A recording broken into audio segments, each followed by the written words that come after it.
My daughter-in-law looked me in the eye and said, "We only invited special people." After 3 years of covering their bills, I was not special. Those words shattered me and began everything you're about to hear. My name is Margaret Wells. I'm 71 years old, a widow, and I spent most of my life working as an office manager. Paperwork was my profession, but family was my devotion. I thought helping my only son, Daniel, and his wife, Sophie, was the same as building a future together.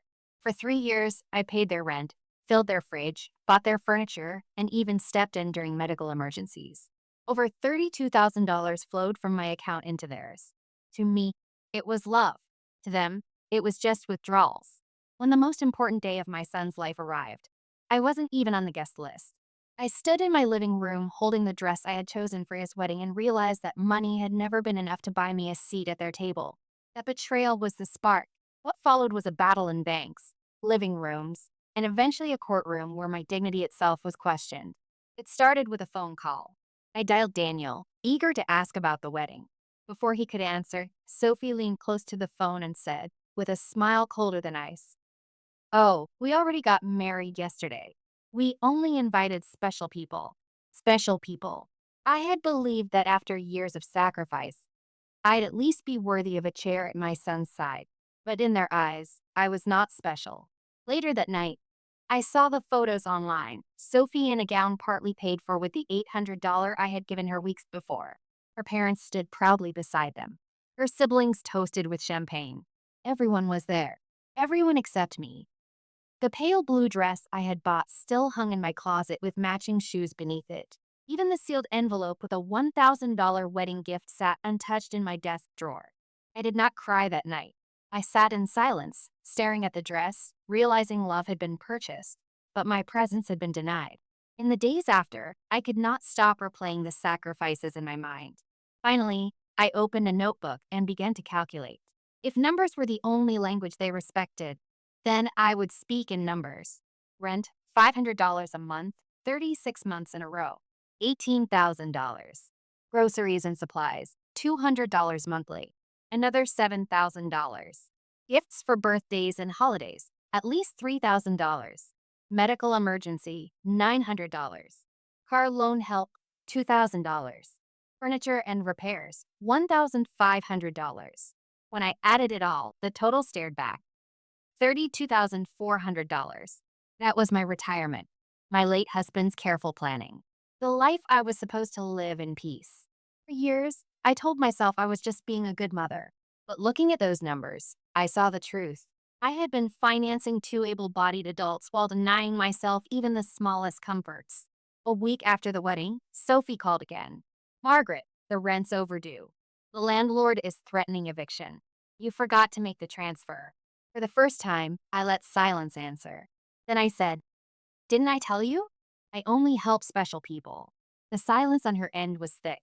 "You're like a second mother to me," she stammered, but I no longer trembled. The next morning, I went to the bank and ended every automatic transfer. For the first time in years, my money felt like it truly belonged to me. But when I returned home, I found Daniel, Sophie, and a lawyer sitting in my living room, rifling through my papers. They claimed to be concerned. They wanted control of my finances. They spoke of stress, confusion, and incompetence.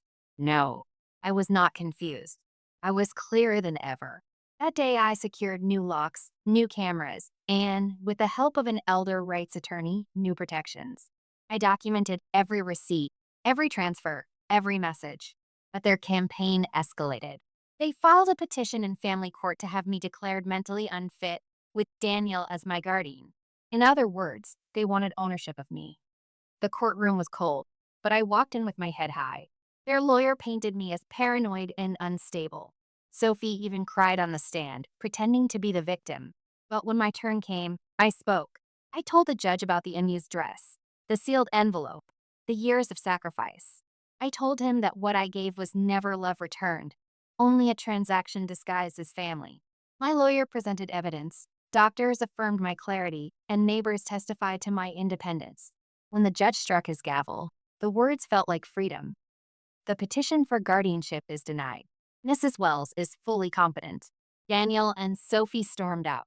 Whatever bond we had was gone, buried under greed. In the weeks that followed, I sold my house and moved into a smaller apartment.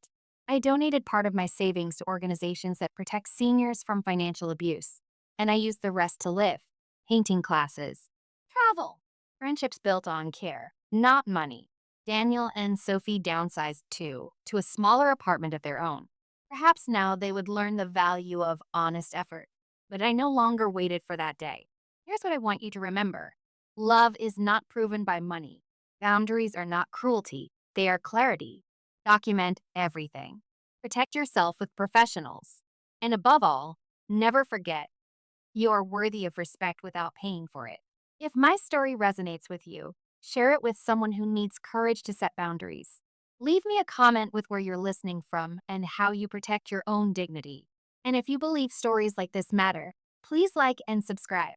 Together, we remind each other that freedom has no price.